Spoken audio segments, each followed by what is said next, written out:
This month is National Walking Month, but sadly many barriers prevent people from being able to access green spaces easily, and of course the health benefits that they bring.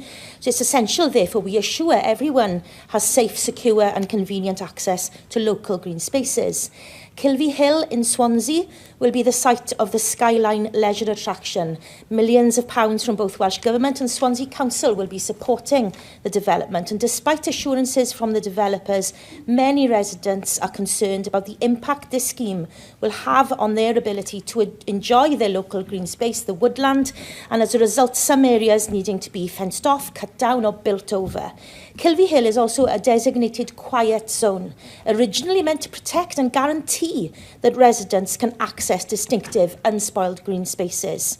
While Skyline and the Council claim only 9% of the whole hill will be taken up and access will remain unhindered for the public, residents contend that over 30% of the open access space will be leased to the development.